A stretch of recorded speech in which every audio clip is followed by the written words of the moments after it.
काफी सारे बदलाव किए हैं। आरोपी व्यक्ति को आरोप तय करने की नोटिस 60 ही दिन में देने के लिए अब कोर्ट बाध्य हो जाएगी। कोर्ट ने चार्ज फ्रेमिंग 60 दिन से ज्यादा लंबा नहीं कर सकती। बहस पूरी होने के बाद 30 ही दिन में मान्यवर न्यायाधीश ने अपना फैसला देना पड़ेगा। अब 3-3 साल तक फैसला पेंडिंग नहीं रह सकता। कई सारे जज ऐसे थे पूरी सुनवाई कर देते थे और फिर बाद में ट्रांसफर हो जाती थी या रिटायर्ड कर जाते थे और ट्रायल फिर से चलती। अब ऐसा नहीं होगा। 30 दिन के अंदर ही फैसला देना पड़ेगा। इसको भी हमने, और फैसले को 7 दिन के अंदर ऑनलाइन उपलब्ध कराना पड़ेगा, जिससे इस पर अपील की कार्यवाही मान्यवर हो जाए।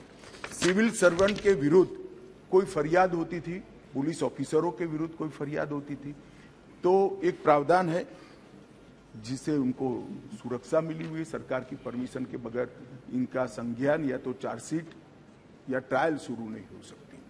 मान्यवर सालों सालों तक कोई परमिशन आती ही नहीं थी और उसके कारण सिविल सर्वेंट के साथ साथ बाकी लोग भी डिले ट्रायल को एंजॉय करते थे। हमने तय कर दिया है कि 120 दिन में सरकार हाँ या ना कह दे, वरना डीम्ड परमिशन माना जाएगा और ट्रायल को फेस करेगा। मान्यवर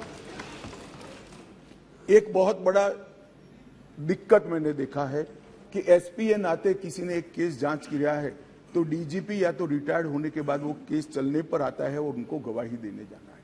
हमने ये प्रक्रिया के अंदर आमूल चूर परिवर्तन किया है कि जो एसपी अभी नौकरी कर रहा है वो ही फाइल देखकर गवाही देगा, जो पहले था उसको आने की जरूरत नहीं। माननीय बहुत बड़ा क्रांतिकारी बदलाव। इसके कारण इतना देर होती, इतनी देर होती।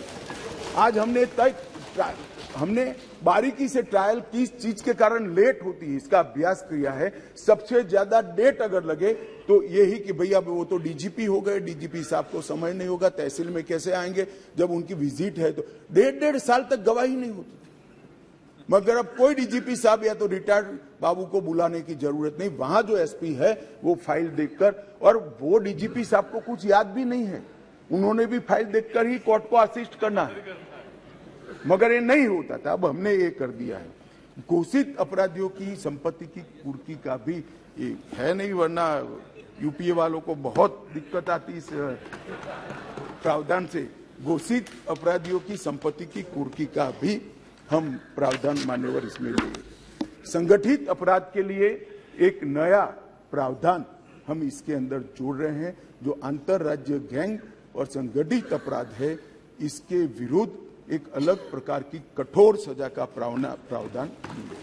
महिलाओं के प्रति अपराध और सामाजिक समस्याओं के निपटान के लिए भी हमने ढेर सारे किए हैं। शादी, रोजगार, पदोन्नति के झूठे वादे और गलत पहचान प्रकट कर जो यौन संबंध बनाते थे, उसको अपराध की श्रेणी में पहली बार नरेंद्र मोदी सरकार लाए। गैंग रेप के सभी मामलों में 20 साल की सजा या आजीवन कारावास का प्रावधान किया है, जो आज नहीं है। 18 वर्ष से कम आयु की बच्चियों के मामले में मृत्यु दंड का भी प्रावधान। मान्यवर, मॉब लिंचिंग का बड़ा शोर मचा है, हमने उसको केयरफुली करा है। मॉब लिंचिंग के लिए भी 7 साल, आजीवन कारावास और मृत्युदंड तीनों का प्रोविजन कर हम प्रावधान मान्यवर लाए। स्नेचिंग के लिए चाहे मोबाइल का हो चाहे महिलाओं की चेन का हो, कोई प्रावधान नहीं था। बहुत सारे लोग छूट जाते थे क्योंकि वो चोरी भी नहीं होती थी, स्नेचिंग का प्रावधान भी नहीं था। अब स्नेचिंग का भी प्रावधान ले मान्यवर। एक 324 इसमें गंभीर चोट के कारण निष्क्रियता की स्थिति हो जाती थी। मानो कोई अपाहिज हो गया, ब्रेन डेड हो गया, मृत्यु नहीं हुई, पूरा पैर कट गया, हाथ कट गया, तो भी 7 साल की सजा थी। और किसी को थोड़ा लगा, रिपेयर होकर 1 सप्ताह में अस्पताल से बाहर आ गया, तो भी 7 साल।